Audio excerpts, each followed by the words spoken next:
Ide pokok adalah sebuah gagasan atau ide yang disampaikan oleh penulis dalam sebuah pokok bahasan di dalam paragraf. Ide pokok juga memiliki nama lain. Di antaranya adalah gagasan pokok, gagasan utama atau pikiran utama. Ide pokok adalah hal yang penting di dalam suatu paragraf. Ide pokok akan memberikan informasi penting untuk para pembaca. Selain itu, ide pokok juga akan membantu penulis untuk mengembangkan sebuah alur, jalannya, cerita tulisan. Ide pokok akan didukung oleh gagasan penjelas atau pendukung. Di dalam sebuah kalimat, biasanya hanya ditemukan satu ide pokok. Ide pokok tersebut biasanya terletak pada awal kalimat, tengah kalimat, atau di akhir paragraf. Ide pokok yang dapat berada pada awal paragraf disebut sebagai paragraf deduktif. Ide pokok yang terletak di bagian tengah paragraf disebut paragraf interaktif. Ide pokok yang terletak di akhir paragraf maka dinamakan paragraf induktif. Dan ide pokok yang berada di awal atau di akhir paragraf maka disebut paragraf campuran. 3. Ciri-ciri gagasan utama atau ide pokok. 1. Keberadaan ide pokok tidak berbelit. 2. Ide pokok dinyatakan secara jelas. Ide pokok ditulis atau digambarkan dengan jelas oleh si penulis. Hal ini menyangkut letaknya. 3. Bersifat umum. Ide pokok dapat dijelaskan dan dijabarkan lagi. Penjabaran tersebut akan lebih spesifik pada kalimat-kalimat berikutnya. 4. Memiliki kalimat pendukung. Ide pokok harus memiliki kalimat pendukung atau sebuah ide yang jelas. Kalimat pendukung tersebut berguna untuk memberikan penjelasan lebih lanjut terkait dari ide pokok sebelumnya, sehingga paragraf akan menjadi padu dan mudah dimengerti. Fungsi gagasan pokok. 1. Sebagai pokok masalah dalam paragraf atau teks. 2. Menunjukkan informasi yang ingin disampaikan penulis. 3. Memudahkan pembaca untuk memahami maksud teks. 4. Sebagai batasan untuk penulis dalam mengembangkan paragraf. Gagasan pendukung merupakan hasil dari pengembangan gagasan utama. Dalam sebuah teks, penulis kadang tak hanya melampirkan gagasan utama atau gagasan pokok saja, tetapi juga melampirkan penjelasan-penjelasan yang lebih detail terkait dari isi teks yang dibuat.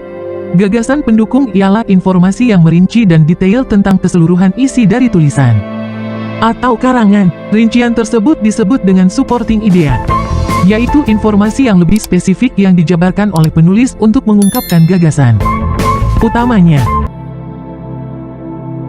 Berikut ciri-ciri gagasan pendukung. 1.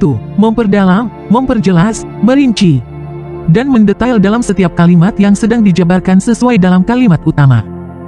2. Gagasan pendukung umumnya lebih dari satu kalimat. 3. Kalimat yang ditulis sifatnya menjabarkan permasalahan dari gagasan utama yang sedang ditulis. 4. Gagasan pendukung biasanya memuat sebuah contoh, data, hingga pernyataan dan penjelasan. 5. Biasanya dalam satu paragraf, penulis melampirkan beberapa kalimat. 6. Kalimat penjelas harus lengkap dan jelas. Karena, jika salah satu kalimat dihilangkan, maka tulisan tersebut akan sulit dipahami. Sementara itu, untuk fungsi gagasan pendukung adalah sebagai berikut. 1. Menjelaskan gagasan pokok. 2. Melengkapi gagasan pokok. 3. Memberikan informasi tambahan yang masih berkaitan dengan gagasan pokok.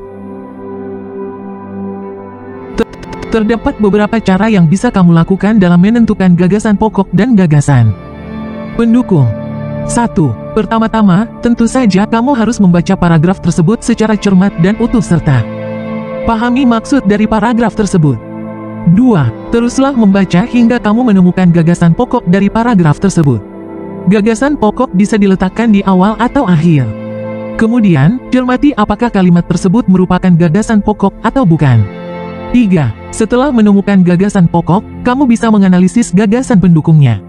Selain bisa dilihat dari letak kalimatnya, kamu bisa mengidentifikasi kata-kata yang menggunakan kata ganti atau rujukan, seperti ini, itu, tersebut, mereka, dan lainnya. 4. Jangan lupa tulis gagasan pokok dan gagasan pendukung yang sudah kamu temukan. Baca kembali apakah gagasan pokok dan gagasan pendukung yang kamu tulis sudah benar atau belum. Bacalah dengan nyaring secara bergantian artikel tentang musisi Indonesia yang dikenal di panggung dunia, sambil menyimak bacaan.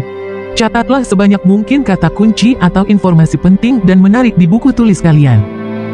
Joey Alexander, pianis yang mendunia. Sekarang, periksalah catatan kalian.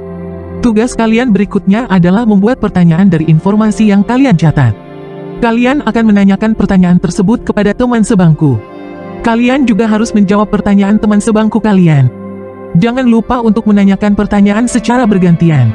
Apabila pertanyaan teman kalian sama dengan pertanyaan yang telah kalian buat, kalian tidak dapat menanyakan pertanyaan itu lagi.